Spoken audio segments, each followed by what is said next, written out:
What's up, team? Jason Cardamone here. I have polled all of the top leaders in our team as well as in the company, and well, all the ones in our team and several in the company, not all. And I've really come up with a set of things that are probably holding you back. Now, there's really several things that came back, but they all boil down to a few key areas, and I'm not going to cover all these in one video. I'd love to, but I know you guys aren't going to watch like a 3-hour video because I'm capable of shooting one. So I'm going to break this down in little chunks as much as I can. And one of the main topics of today is going to be perseverance and what makes us stop too short of our goal. And you know, I had several people come back and say, you know, I get somebody started and they start taking a little action, and then they list like 10 or 20 things and they just get stopped there. And they sit there. Sometimes they make a sale or two in that 20 or 5 sales. Sometimes they make no sales, but they stop there for whatever reason. And I want to dive deeper into that and help you guys really uncover a couple things. And this did not come directly from the leaders, but something I've been observing that is intertwined between the and if you see me looking over here, I'm looking at my computer screen. I have this giant Word document, like several pages long, where I copied and pasted everybody's responses. And I'll tell you guys how geeky I could be. I actually copied and pasted the whole thing into a program that tells you the frequency of the different words, so you can see which words are coming up the most. Like for example, the word the or the, that word comes up, you know, one of the most in the whole thing. But as you go down, you can see words that are recurring across all these different leaders. It's really fascinating. And one of those words was perseverance. And so I looked more into the different angles that people were taking this. And these are, guys, leaders being somebody who, on the affiliate side, they brought in a significant number of people, dozens or hundreds or even thousands. And so they're seeing these patterns. And you guys can even see these. If you're in the Facebook group, you can see these patterns that keep recurring over and over. Now, they're not always just in the Facebook group, because that's just what comes to the surface on Facebook. When you're actually communicating with people, like on the phone, over emails, some things that some people maybe don't want to share publicly on Facebook, you also get even deeper insight into what, you know, stops people. So the very interesting thing is that, you know, I've been heavily into what makes us work as humans, you know, me, you, all of us. And to me, it's actually more fascinating than anything in the world. It's my most interesting subject is really around psychology and everything to do with it. And so what's interesting is these same patterns have been reoccurring for years and years. And the same thing that may stop you from listing your first 5 or 10 items, or even your first 1 item, or I know a guy that listed 10 or 20 items and he deleted all of them because he freaked out. And I know other people who've listed like 100 items and stopped. It's really all the same underlying thing. So let's look at this perseverance thing. Why do any of us stop at anything? And there isn't just one answer. There's actually several key categories, like I was saying, but we're gonna focus on a couple things. And so one of the things is gonna be this get-rich-quick mentality world that we all live in. And so I've seen this a ton of times in our Facebook group where someone comes on and they're like, oh man, I'll never catch, I'm going to pick on Jason O'Neill, and not pick on him, I'm going to use him as an example of one of the leaders of the pack, that people look at Jason O'Neill, you know, basically did $10,000 a month profit, I think, last month, and I think he was on track to do around 20 this month. And so I know he did somewhere between like probably $15,000 and $25,000 a month profit, and he's outsourcing all this stuff, but he did that this month, and it's like his 4th, 5th, maybe his 6th month in the business. And so somebody will look at that and they're like, oh man, I'll never get there. And they just started yesterday. Jason's been doing this 4, 5, 6 months, and he's been working his butt off too. So you have to look at, okay, what's he doing? He didn't get stuck when he listed his first 10 items and didn't get a sale, or he did get a sale or whatever. It doesn't matter, whatever the result was. The point is, he never stopped. And he kept going and going and going and going and going and going, and he's still going. He's like an Energizer bunny. That's why he's going to be among the top millionaires, the top people to first make $1 million profits. And I'm not going to say he's number one because I don't know if he will be. He's probably watching and saying, "You want to bet, dude?" And that's because he has a big dream, a big goal for himself. So that's part of it, is you have to have a goal you're working towards. And I'm sure you guys started off with that, like, yeah, I want to go replace my, I want to make my first $1,000 a month, or I want to get out of my job, 3,000, 5,000, 10,000, whatever that is. And that's your goal. That's great. You have to have a target. If you don't have a target you're going towards, you're just going to sit here going randomly all over the place. You're never going to get to your target. So you have to have, targets are red, right? I believe Christian's wife is like an archery master or something, so I probably did this all wrong, but she could just ping the center of this target all day long. We have to have a target we're going for, right? So when that's Christian's wife is Kristen and Kristen, like the hardest two names to ever pronounce. She just say Christian, and it sounds like both of them. So when Kristen is aiming for this thing, she has an exact target she's going for. And she's taking other factors into account, like the wind and all kinds of stuff, the distance to the target. I don't know tons about archery, I just know a little bit. But there's all these things that you have to factor in. And then she also has a pattern of breathing and things she has down that she does at the same time. Every shot is the same setup, the same thing in the bow, the same pause or approximately the same patterns in breath, and boom, to try to get the same result every time. So whether you're shooting archery, drop shipping items, or whatever, you have to have this goal you're going for. So that's one of the biggest things, is you have to have a goal, guys, that you're going for. And let me tell you this as well. Your goal when you're first starting, if this is your first month or whatever, or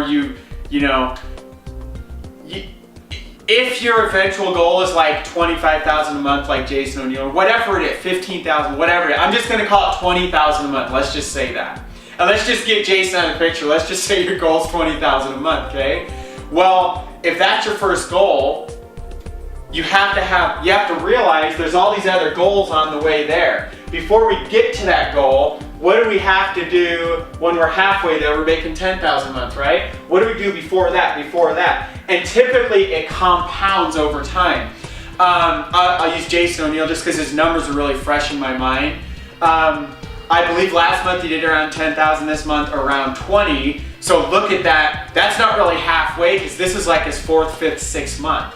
So he was, if the goal right here is 20,000 a month, he hit 10,000 a month like right here, but he started way back here where he made like 1 to 2K his first month. Or so, I forgot his numbers, but I believe he's come pretty close to doubling every month. And his first month was somewhere around 1,000. So if that actually happened, 1,000 first month, 2,000 next month, 4,000 month 3, 8,000 month 4, 16,000 month 5. That's pretty darn close to right around where Jason at, give or take a month or so. Give or take, couple $1,000 bucks, 10%, or we're talking about here.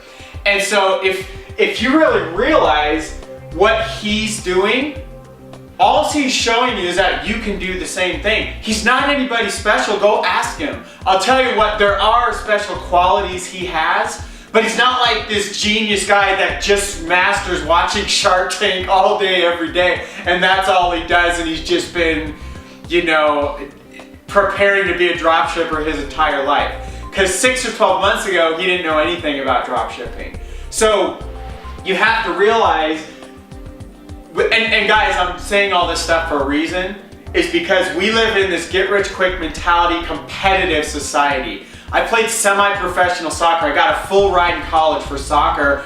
I know all about high level competition. It's actually what made me finally want to walk away from the game. Well, actually I got cut for my semi-pro team, but I was so tired of all the egos and the attitudes, and it's also why I didn't play my senior year, my second senior year in college, because I had a 3rd-degree ankle sprain, but I did not enjoy the team. I didn't enjoy what was happening, and there was so much ego and stuff when you're in this highly competitive environment. And so I want you guys to realize, you know, what's cool about the team we're in. There are people with egos, but they're not the ones posting all the time on Facebook. They're typically the secret, silent people behind the scenes, and they're like, dude, they don't even know what I'm doing behind the scene. You know, I'm giving this example here, and there's someone out there making 2, 3, 5 times as much. And we don't even know. They're like this secret ninja behind the scenes. So, I want you guys to realize that one of the things I always did in soccer that always helped me, and this is something it's an unconscious competence, it's just part of who I am now. But when I see something like that happen, I don't get jealous. I look at that as like, dude, if they can do it, I can do it too. That is my natural instinct to anything. I'm talking about from Bill Gates to Donald Trump to Mother Teresa to Gandhi to any person that's ever done anything in the history of the world. I look at something, I'm like, oh, well, I could do that too because somebody else did it. That's and maybe you may take that, maybe that sounds arrogant or overly confident or something like that. I'm telling you guys, when you study enough self-made millionaires and people like that, they have a confidence about them that they can do anything they set their mind to. And that is inside of you as well. It's just that you have conditioned yourself, you've kind of beat that out of yourself. And that's what we're gonna focus a little bit on today here. So I had to do all this build up, you know, give you some of the background. So one idea here, when you see somebody doing something, celebrate their result and realize you can do the exact same thing. Now I said you can do, I didn't say you will do the same thing, because you may stop when you first getting started. You may stop right here. You may make $4,000 a month and you may have some things happen in your life. You may mismanage your money. You may give it all away. You might go get a new mortgage for $4,000 or even $4,500, which most people do. And then all of a sudden you can't pay for your business and you just go under. There's a million ways you can self-sabotage your business, and there's even reasons for that. I'll just say real fast, because you have an internal thermostat. And if you start making too much money or too little money, the thermostat either kicks on the air conditioning to bring it back up, or it kicks on the heater. Oops, I did that backwards. If you start making too much, it'll bring on the AC to bring it back down. You start making too little, it'll kick on the heater to bring it back up. You have a set thermostat. You have to learn how to become aware of that. Become aware when you're getting uncomfortable with money. Look at what your household income is right now. Cut it in half, and how do you feel about that? What would you do? Cut it in half. Whatever happens, what are you gonna do? You're gonna do something, because you're not used to that, living off half of what you're making. Again, this is like to the 98% of you that aren't in the weird category like me, where that stuff doesn't affect you as much anymore. Because I've conditioned that for years, and so have a percentage of people. So you have to realize where you're at, and now I want you to say, so for those of you that actually just did that, by the way, you guys got to play along, or none of this stuff's going to work. If you're just like listening and like, oh yeah, that's probably that, whatever, and you're off doing other stuff, you can't make a change if you're not focused on what the lessons are here, guys. You have to take action. So I want you to actually feel or see, or what would it sound like if you went into your bank and your banker says, whatever your balance is today, or whatever your balance was yesterday, your balance today is half of whatever that is. In all your savings, 401ks, everything, what if the paycheck you get this week, the end of the month, however often you get paid, what if it was half as much as you're used to getting? How does that change? How does that change your life? How does it change your feeling? How do you feel about that? How does that look to you? How do you perceive that? So really see or feel or imagine it and really step into that. And most of you are gonna feel pain, frustration, anger, some form of like, dude, I gotta get busy. It comes in a lot of things, but let's just call all that stuff pain. You just made half as much, it's called pain. So you get a certain amount of pain that encourages you to take some action. So what do? You get a second or third job. You finally start drop shipping. You finally start listing items like you should. You finally start taking action.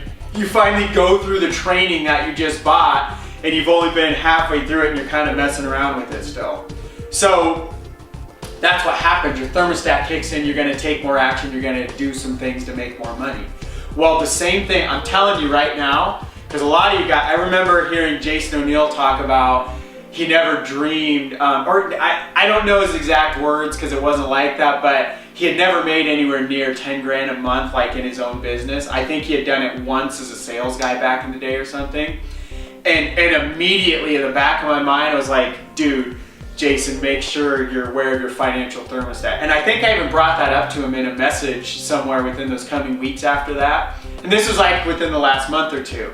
And I can't remember our conversation, but anyway, I want you guys to realize when I said you could get stuck at 4,000 a month, you may get stuck at 400, you may get stuck at 40 bucks a month. You may make your first sale and have never made $1 online ever. You may get super uncomfortable with that. And there's a lot of reasons. I know guys, it all has to do with avoiding pain, gaining pleasure. That's the whole thing. You have to avoid pain and gain pleasure, and it's how we're actually wired. It's how why are we wired like that? Because back in the day, when a saber-toothed tiger is about to kill us, we know that's going to be painful. What do? We learn to avoid the pain. How do we do that? We either kill the tiger or we get away from it somehow. That's it, you know, the flight or fight kind of mode. All that stuff, it's wired, it's in your DNA, you can't change it. If you're a human, which like 99.9% of you are humans that are watching this, if you're a human, that's how you're wired, okay? Well, maybe 91%, because we got a whole bunch of weird people. Just joking, guys. So, you have this thing, we have to avoid pain, we have to gain pleasure, right? I want you to realize everything that's happening in your business, that's at the core of everything. So now let's relate that to this get-rich-quick mentality, instant gratification society. And if you're just starting off and you don't make a sale your first week, it's completely possible. Christian's mom just made like 3 sales her first week. There is no limit to what you can do. What do when we see, oh, she did 3 sales her first week? That's way more than I did. I see that, I'm like, dude, awesome work. I gotta get busy because I should be able to do that too. If you can do it, I can do it. If you can do it, you can do it. If I can do it, you can do it. If you can do it, I can do it. If she can do it, you can do it. If you can do it, she can do it. If anybody can do anything, we all can do it. So you have to realize and I'm sure there's people that saw that and they're like, oh, she got lucky. Oh, Christian's giving her all these secret tips. Oh, that, and all these excuses. Why do you do that? Why is that judgment happening? Because you're deciding to perceive that event as pain. Someone did 3 sales their first week. That makes me feel inferior because I'm comparing myself to them. That is pain. That's why I'm trying to get you to reprogram this may be a brand new idea to you, but I want you to start to look at everything. At your workplace, in your family, maybe you have a sibling or a parent or even a child or someone that's really just kicking butt in the world, and maybe you tend to look at them and you're like, God, I wish I had their life. Forget that. You should have your own life. Don't ever want anybody else's life, ever. You can want traits they have, but here's what's cool. You can get traits that anybody has, because every leader, every self-made millionaire, every person in the world was not born like that. Michael Jordan was not born to be one of the best basketball players of all time.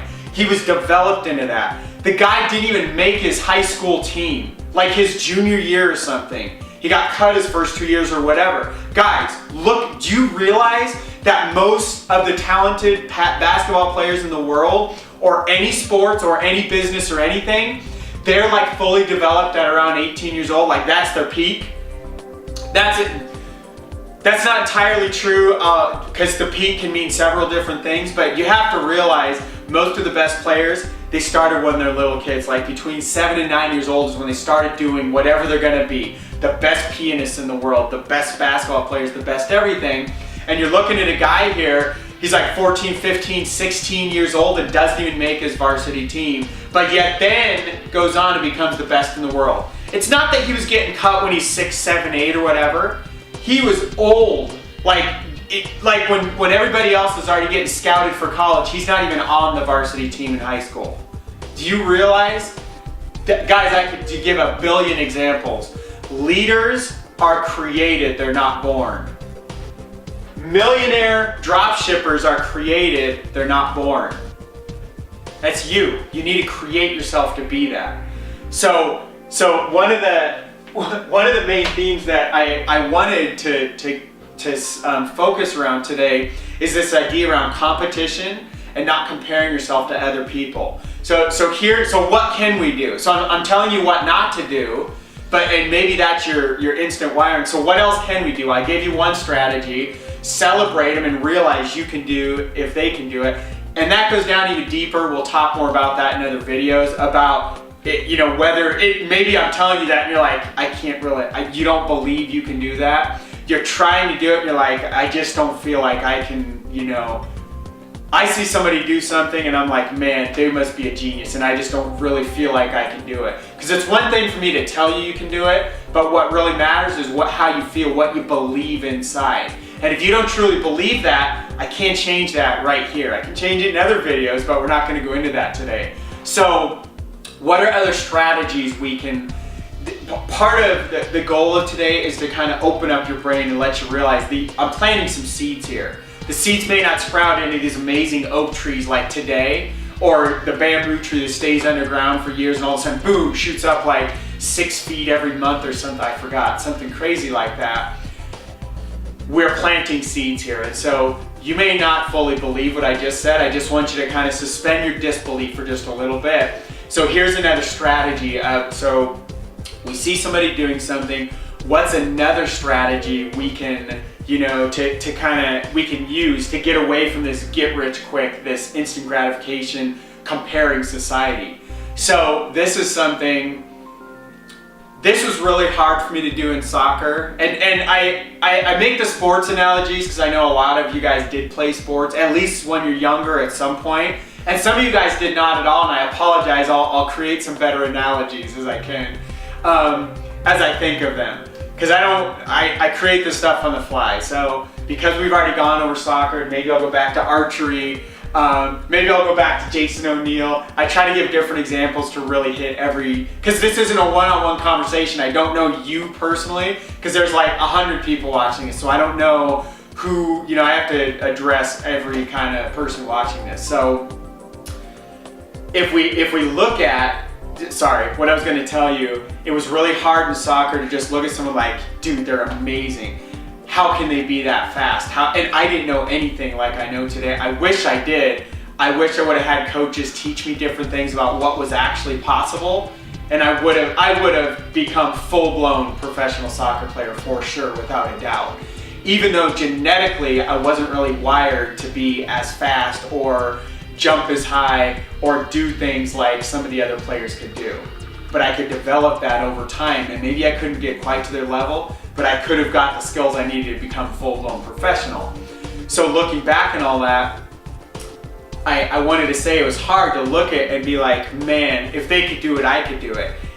I had to grow that belief over time from learning and realizing, doing certain tricks with the soccer ball, like thousands and tens of thousands. I touched the soccer ball millions of times, millions and millions with my feet. So I could do things right now, like I could be touching a ball right now and not even thinking about it, because my body's just wired to know exactly where the ball's gonna go, how fast, how slow, with what spin, everything. What surface are we on? Are we on grass? Are we on hardwood floor? Are we on concrete? All that kind of stuff. So part of this is you have to develop these over time, but one of the skills I want you to start to play with is don't compete with other people, compete with yourself. And that's really one of the best things I love about running. So now I'm jumping to running. You guys are like, dude, you're all over the place. So I remember training for soccer when I had to run certain distances at certain times. And I remember like going out, timing yourself on a certain distance, and then you have a time. Whose time is it? It's not Jason's, it's not Joe Blow's, it's not Christian's mom, it's not anybody. It's my time that I ran with my body. So then what do I do next time? I have this goal time I need to get to, but the first time I ran it, I'm way over here, it's really far away. Like, oh my gosh, how am I ever gonna make that goal? And then the next time I run it, my entire goal, it wasn't to get this, My entire goal was just to beat this first one and get a little further ahead. That was my entire goal the next time I ran, the same distance, the same track or whatever. So I time it, I get there, boom, I hit it. And I remember this one summer leading into college, I was training to run 2 miles in 12 minutes. I knew nothing about running, and I did this completely wrong, but I was running a distance of 4 miles, and I figured like, yeah, I'll run further than 2 and that'll make me better and better. I did everything wrong in my training back then, and I actually never quite did make 2 miles in 12 back then, but here's what did happen. Almost every time, besides one time when I got sick that summer, so this is when I had just turned, let's see, I was 16, 17, so just turned 18, and this summer I'm leading up, preparing for 3-a-days for soccer, my freshman year in college. And so I'm trying to get to this 2 miles in 12 minutes, and I'm improving, and the only time I didn't improve was actually a day when I was sick. And actually, so for that whole week I backtracked a little, but then I got back on and I kept going. And so your business will be a lot like that, except you won't necessarily keep improving. I hadn't run that far distances, so it was easy to improve. So kind of in your dropshipping business, when you're first starting, it's really easy to improve because you're gaining so much skill, and as you practice that, you're getting better much faster. So it might feel slow if you're measuring financially, but if you look at what's actually happening, your skill set, how much faster can you list an item? How much faster can you find an item to list that will even get you profit? How much faster how many more items can you list in a day? Stuff like that. You start measuring the things that actually matter. All these things, the dollars and everything else, are all going to take care of themselves. Because then you're also going to get to a point somewhere, or you might get to a point, oh, how am I going to outsource? I've never outsourced before. I've been coaching a few people through that in the past month or two. So you have to gain these skills, but are you competing against Jason O'Neill or against me or against Christian's mom or against, people banging down 20, 30, 50,000 a month? Are you competing with Roger? No. You're inspired by the people that are ahead of you, and you are inspirational to the people that are just starting, that are behind you. So who are you competing with? Yourself. And if you have more of a competitive mentality and that drives you to look at people and really go after it, utilize that and harness it and go do it if that's already worked for you. But I encourage you to not do that in a way where it's harmful. Like if you set a goal to kill Jason O'Neill's records and you're going after him and you don't get it, and that just it's so much pain to you and so much, it damages your self-esteem so much, and you're like, forget it, I don't even want to play. You've been doing everything wrong if that's how you're wired. And there's 15% of you who that applies, what I just said, that goes to 15% of you guys watching this video. Guys and gals. You guys is everybody. So I want you to look at competition with yourself. So here's, now how do we put all this into actual action plans and close out today's lesson? So part of how you do that is you realize it's little steps. And you look at what you've done the last week, the last month, whatever, and that's your measuring stick. You look at what you did yesterday and you beat it today. So just like when I was training for my run, and each time I'd go on that 4-mile track, I ran a little bit faster. And if I remember right, I'll just share with you guys, I remember my first times were over 30 minutes somewhere, and may have been even 32 minutes. And each time I did it, they got faster and faster. And I remember they were right around 28 minutes. And I had a whole log of them on paper somewhere, and I don't know where it is. I moved like 5 times since then, probably more. So, oh yeah, way more, like 10 times since then. So I don't know where it is, but the numbers just kept getting better and better and better. You can look at my little log going down, because I didn't keep everything on a computer back then. I just realized where they are. They're in my Palm Trio that I just found the other day, way back from early 2000s, late 99s or whatever. So anyway, who cares? The point is, each time I went, I improved my goal a little better. So how do we do that in drop shipping? Well, how many items did you list yesterday? If your answer is 0, which is a good, fair number of you, your goal today, list one little item. Just go find one item that will make you a profit and list one item. Heck, find one item that'll break you even or even lose a little just to get taking action. Because I'm gonna say something really important here. So you've stayed here this whole time. This was a transformation for me that this has helped me so many times in my life I can't even express it to you guys. And coaching other people that used it hundreds and hundreds of times. Your inspiration does not precede taking action. It seldom precedes it. It always follows taking action. So if you're not feeling inspired in your business, you're not making much money, you're not having much momentum, you're just not feeling good about your business, it's not going well, you can see the numbers on your spreadsheet, they just don't look good. Well, if that's where you're at, you have to realize you're not gonna look at that, get inspired first, and then inspired to go take action. You need to take the action first, because the action inspires the inspiration. Does that make sense? So inspiration seldom precedes the action. It always follows it. So you're not gonna get all inspired and be like, oh, I'll do it tomorrow when I just am more excited about it, and I'll do all these things and get all excited. There are things you can do that, but what's gonna get you more excited than anything is just taking action immediately. That's one of the best little, where I was talking about building up your muscles, you know, you're weightlifting, you're doing whatever, you have a broken arm, you can't use your hand or whatever, what happens? Your muscles atrophy. You either use it and grow more of it, or you don't use it and things die. They're either growing or dying. There's no staying steady ever, ever, ever in your whole life of any part of how your body works, of how your cells work deep inside, of how your business works, of how your family works. Everything is either growing or dying. That's it. So what you look at, how can you grow this action-taking muscle? Well, I listed 0 yesterday. My goal today is 1. Let's say you're a little further along. Let's say you listed 2, 3, 5 items yesterday. Great. What's your goal today?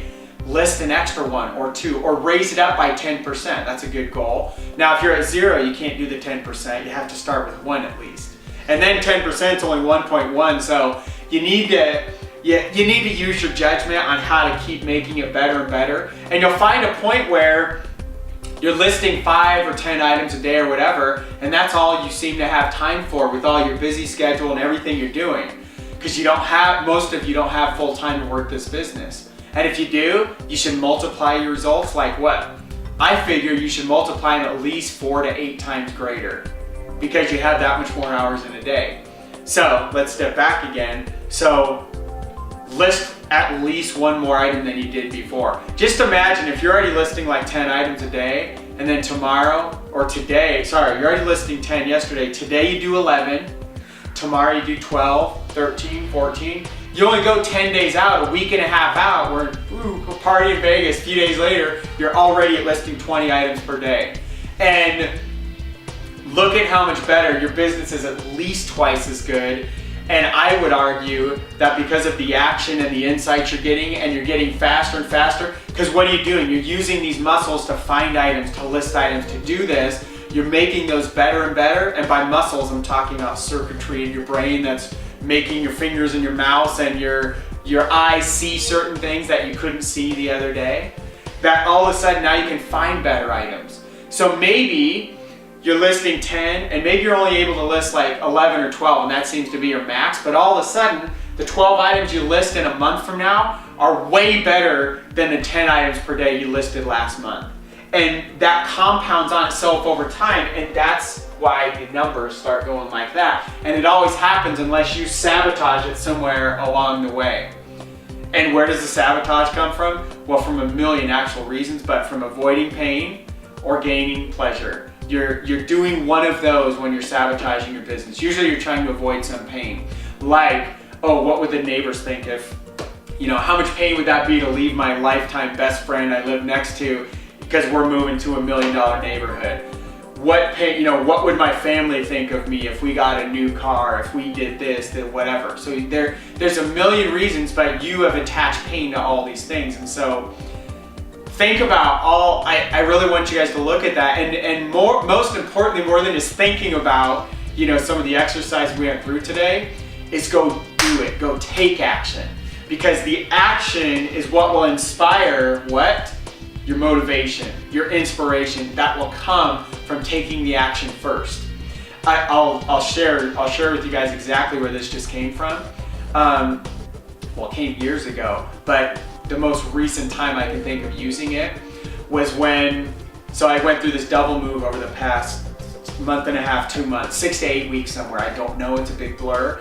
But I remember we had made the first half of the move. We stayed at my parents' house for 2 weeks, and it was just so chaotic. We couldn't find anything we needed, everything. It was just ridiculous. Everything was crazy.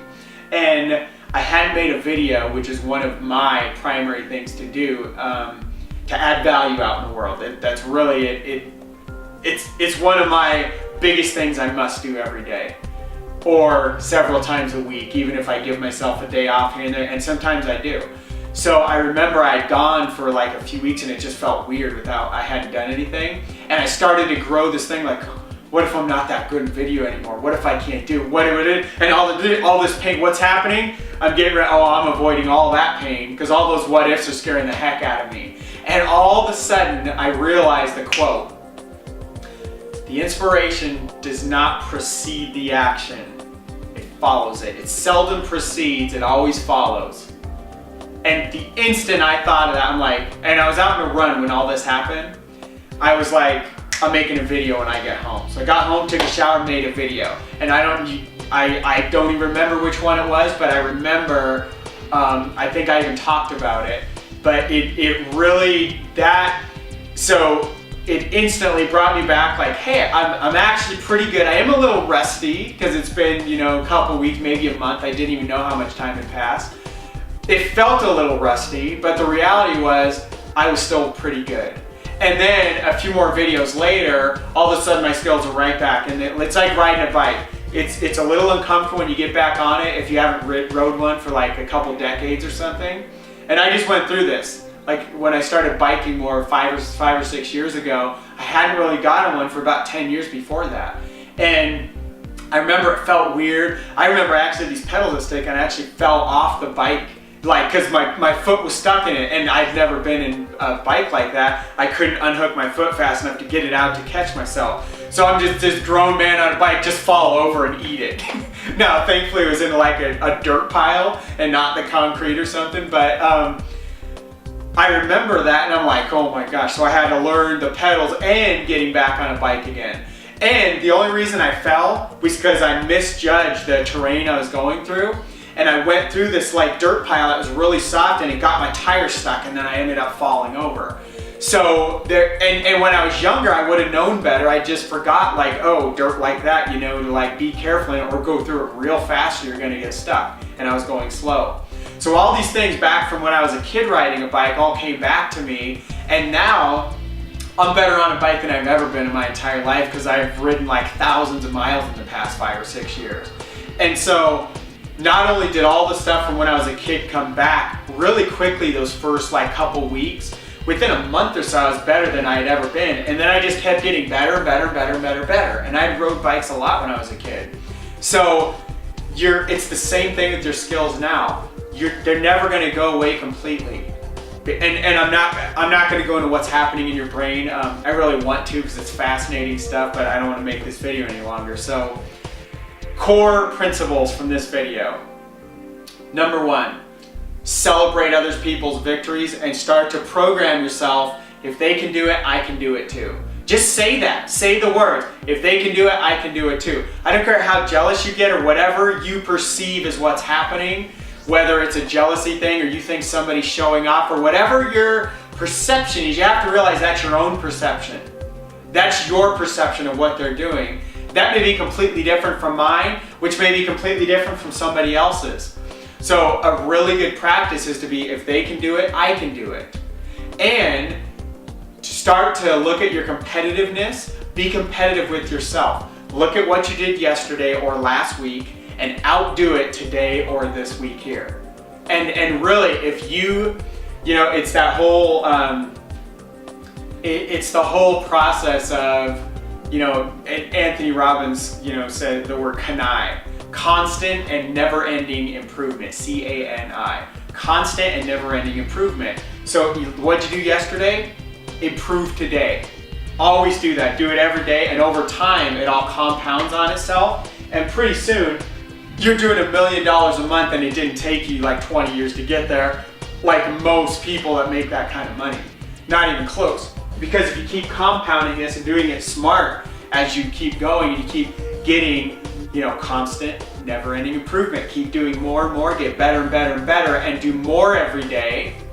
My income flatlined in 2010 because I didn't keep doing more, because I just relaxed and let my foot off the gas. I'm like, dude, we're making more money than I ever needed, than I ever thought I could for a long time. Even though we still want to make way more, I'm gonna like chill out a little bit. And that went on for years actually. And so that, you have to look at always continuing to grow. Now I grew in other ways, not just financially. Even though my finances and business kind of stagnated, my family life really flourished a lot, and that was an area that needed some attention. My spiritual life really flourished because I was focused on those and constant, never-ending improving those. My relationship with my wife, with my children, all that kind of stuff, in my community. So we went over the lessons a million times. Be competitive with yourself. Do better than you did yesterday, and keep doing that, and you will get so inspired, it'll be unbelievable. You will not be able to sleep at night. You'll be waking up like, man, I can't wait to just blow away yesterday's goal. But you have to develop that. That's going to take some time. And how do you develop anything? Because everything's either growing or dying, you use it. So get out there, take some action. And here's an underlying principle. I'm not going in detail today. You're going to fail. That's one of the pain. We avoid pain, gain pleasure. Well, part of the pain on this journey, and it may happen way back here when you're still trying to get to $1,000 a month, you are going to hit snags. I remember one of my first 10 items I sold, I totally messed up the thing. I was copying somebody else's listing and changing it, but I was selling what they were selling. They were getting some killer deal because they threw in an extra $60 worth of stuff. Some kind of drill, I don't remember the details. So I sent the main thing, which was like $80, but I didn't realize there's other pieces that this seller somehow was including in with it that was $60 to purchase separately. So I sent this thing and the customer's like, dude, I only got the drill. I didn't get the super duper bit or whatever the $60 parts were. There's 2 other things. And I was like, I thought it was part of what I was drop shipping from Amazon. I was like, oh man. So what did I do? I was like, I totally screwed this up, Mom. I'm so sorry. I pointed blame at the, what did I call it? My supplier. Oh, my supplier messed up the order. I'm so sorry. And I went out and ordered the $60 worth of stuff and sent it to him. And on that thing, I believe I had, maybe it was more than 60 because I remember eating $60 on the order. And it was one of my first 10 orders. It basically made my whole business like break even or barely be in profit. I think it was like in my first 5-ish items or so. And that one took away most of the profits of everything I had sold. And I remember that. And so if I was looking at the whole business, I'm like, oh, I just killed my business. I could have easily just walked away. I also could have easily said, forget you, man, send that thing back, I'm totally sorry. But I chose to do what I felt was the right thing because that's what I sold him, was what was in the description, and learned from it. I didn't walk away from the business. I actually kept a good customer, and he gave me a high star rating or whatever, I forgot, positive feedback, whatever it's called. And so I remember that whole experience, and what's funny is every order that's been a problem, every one of mine so far, I've actually got a positive feedback every time. And that's because I will go way out of my way to do whatever I need to make them happy. And thankfully I haven't had to eat money on any order except for that one. Maybe one other order, but that was because the price had gone up and I wasn't checking it or whatever, but not due to my own fault or my mistake. So what did I learn from that? Don't list things that have other things that aren't included. Make sure when you're selling the thing you're listing, make sure it has all the pieces from Amazon or your source place. Make sure you're actually sending what your actual ad is when you're modeling it from other people. So that was a really good lesson. So I haven't made that mistake again because that was painful to have to pay $60. That, like, most of my profits I had made at that point, I had to pay them all back because I made a mistake. But I took responsibility for that. Personal responsibility, that's a whole video in itself. So, but you have to realize you're going to fail. You have to fail. failure is the fertilizer to success. You are going to make mistakes. Everybody, go ask Jason O'Neill how many mistakes he's made in the last 6 months. I bet you it's so many dozens he can't even keep track of them all. But I bet you he has some key ones, and he could tell a story like I'm telling about this drill thing. But I bet you he learned from it and corrected it, and now he's not continuously making the same mistake. Why? Kanai, constant and never-ending improvement. Don't just keep doing the same thing over and over. You hit your head on the ground. You don't just keep doing it over and over. Like my kids learning to ride their bikes here. They make a mistake, their tire got stuck in a gutter or whatever, and they fall, but then they learn from it. They're like, I'm not gonna do that again. I'm not gonna come in at the same angle, the same speed, same whatever. They learn. And so don't be the definition of insanity, doing the same thing over and over and expecting a new result. Learn from your mistakes, but the bigger principle, realize you have to make mistakes. And in our society, a lot of people have associated with, oh, you have to be perfect and not make mistakes. You're dead in the water if that's your beliefs, and you have to destroy that limiting belief immediately and realize you have to make mistakes. But again, that's a whole different video. So focus on the competition side, focus on if they can do it, I can do it. Focus on Kanai, focus on getting better than what you did yesterday, the week before. Sorry so long, guys. Hope this is helpful to your ultimate success. God bless, guys.